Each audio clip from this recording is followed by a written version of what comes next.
Many political observers believe Green Party candidate Jill Stein impacted the 2016 presidential race between Hillary Clinton and Donald Trump by siphoning a small amount of votes from Hillary Clinton in swing states. So fast forward to 2020. Stein and the Green Party did not qualify in many swing states, like Georgia, where the difference between Trump and Biden was only around 11,000. In Wisconsin, where the vote difference was only around 20,000, and in Arizona, where the difference was around 11,000. But now Stein is already on the ballot in Arizona and Wisconsin, and the Green Party reports they're in the process of getting on Georgia's ballot. So I reached out to Daniel Cronrath with FSCJ.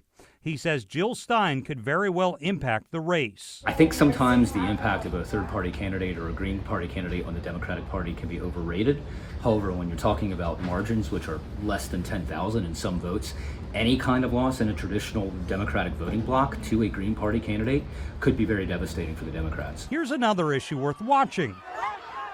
That would be the pro-Palestinian activists you're seeing on college campuses around the country. It's widely believed that those activists typically skew Democrat. But Stein is pushing for that voting bloc. In fact, she was recently arrested at a pro-Palestinian event in Missouri. So I reached out to the Jacksonville Palestine Solidarity Network.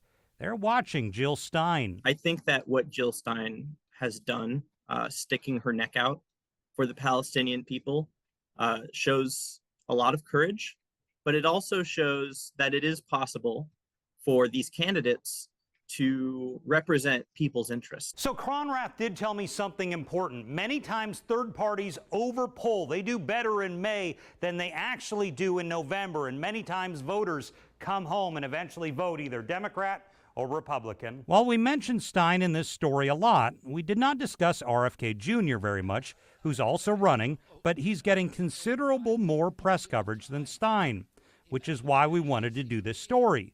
Political experts say if Stein affects certain swing states by only a few thousand votes, that could dramatically change the election. Scott Johnson, Channel 4, the local station.